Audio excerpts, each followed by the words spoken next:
મિત્રો, આજકાલ મારી બૈરી સુશીલા રાતના ચિત્ર વિચિત્ર અવાજો કરે છે. નહીં સમજ્યા? અરે મારી બેટી ડ્રાઇવિંગ સ્કૂલમાં ડ્રાઇવિંગ શીખવા જાય છે. અરે આખી રાત બબડે છે. એ એ બાજુ બાજુ બાજુ, એ હવલદાર લારી હટાવ, લારી સવારે જે બન્યું હોય ને એનું આખી રાત રિપીટ ટેલિકાસ્ટ કરે છે. અને સાલી ઘણી વાર તો બ્રેક મારતી એવી રીતે મને લાતો મારી મારી ખાટલા પરથી ગબડાવી દે છે. બોલો, મને મોડું થાય છે, હું જાઉં છું ગાડી શીખવા માટે. એ ભાઈ રેવા દે સુશીલા, બધા ઉદ્યમ છોડ. તું બાબા ગાડી સરખી નહોતી ચલાવતી, 2 વાર ઇતિયાને ઉછાળીને બહાર પાડી નાખેલો. હવે આ ગાડીના ઉદ્યમમાં ક્યાં પડી તું? એકવાર મને ગાડી શીખી લેવા દો, પછી જુઓ તમારી વાત છે. શું કરીશ તું? મારા પરથી ગાડી ચલાવી દઈશ, મને કચડી નાખીશ? આ કરી નાખ એકવાર એટલે તારાથી છૂટું ને સ્વર્ગ ભેગો થઈ જાવ. ત્યાં પણ તમારી પાછળ આવીશ. તને આવવા જ નહીં દે. સ્વર્ગમાં સિસ્ટમ છે, વર બૈરીને સાથે રાખતા જ નથી, એટલે જ એને સ્વર્ગ કહેવાય છે. સમજી? સમજી, બધું સમજી ગઈ. તમે આખી જિંદગી મારું શોષણ કર્યું છે. તમારા કરતા તો પેલો ડ્રાઇવિંગ સ્કૂલ વાળો કેટલો સારો છે. મને પ્રેમથી પ્રોત્સાહન આપે છે.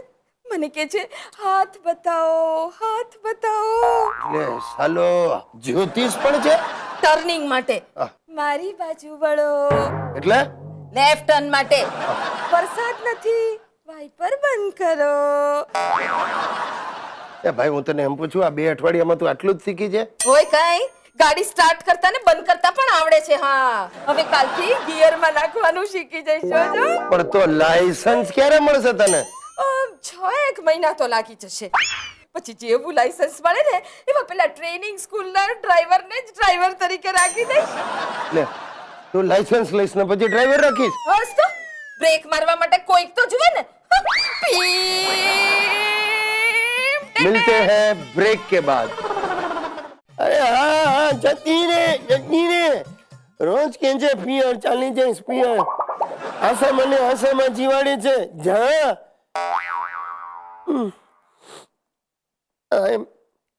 આજે હું આવી જ રીતે બોલી શકીશ.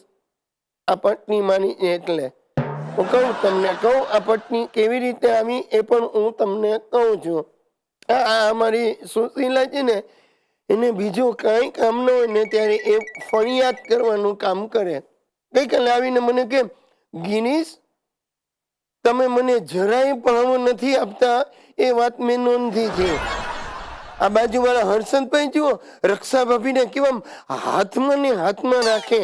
મેં કહ્યું સુશી હું તને હાથમાં ક્યાંથી રાખું, તું બાથમાં સમાય એવડી નથી. બગડી પણ શું છે, હવે મને આટલા વર્ષો પછી એને પટાવતા આવડી ગયું છે. એટલે હું એને બીજે દિવસે મેં કહું ચાલ આપણે ફરવા જઈએ સુશી. તે કાંકરિયા તળાવ એને ફરવા લઈ ગયો. મેં કહું ચાલ આપણે થોડું બોટિંગ કરીએ ધર્મેન્દ્ર ને હેમા માલિની જેમ. એ રાજી થઈ ગઈ એમ કે હું હેમા માલિની. તે અમે તો ગયા બોટવાળા પાસે, તો પેલો મને કેવું ભાડ્યો એમ પહેલા મને એ કહ્યો તમને સ્વિમિંગ આવડે? મેં કહું ભાઈ મારે સ્વિમિંગ નથી કરવું, અમારે બંને બોટિંગ કરવું છે. મને કે હું સમજી ગયો, પણ આ બેન જો બોટમાં બેસશે તો પાછા તો તમારે તરીને જ આવવું પડશે ને. હા, હવે સુશીલા સમજે ને બગડે ને એ પહેલા જ મેં એનો હાથ પકડ્યો. મેં કહું ચાલ આપણે નથી કરવું, જવા દે. એમ કરીને એને સામે પ્રાણી ઘરમાં લઈ ગયો. ઝૂ પ્રાણી ઘર. હવે જેવા અમે પ્રાણી ઘરમાં દાખલ થયા ને, ઓહો લોકો પ્રાણીઓને આમ જુએ ને પ્રાણીઓ બધા અમને જોવા લાગ્યા.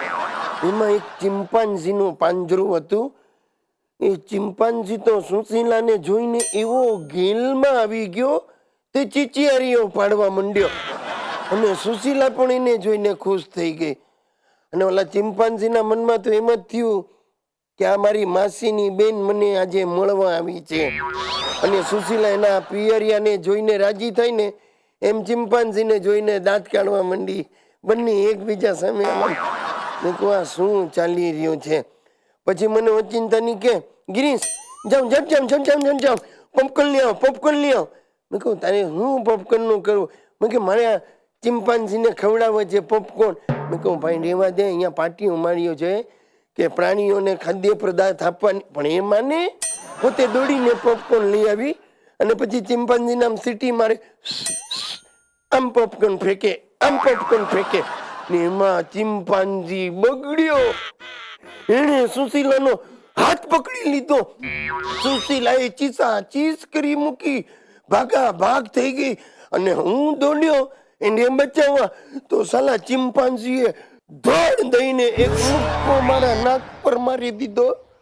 હું ફંગોળાઈને 10 ફૂટ દૂર પડ્યો અને એક બોધપાઠ હું શીખી ગયો સાહેબ, બે પ્રાણીઓના ઝઘડામાં આપણે પડીએ તો આવી હાલત થાય.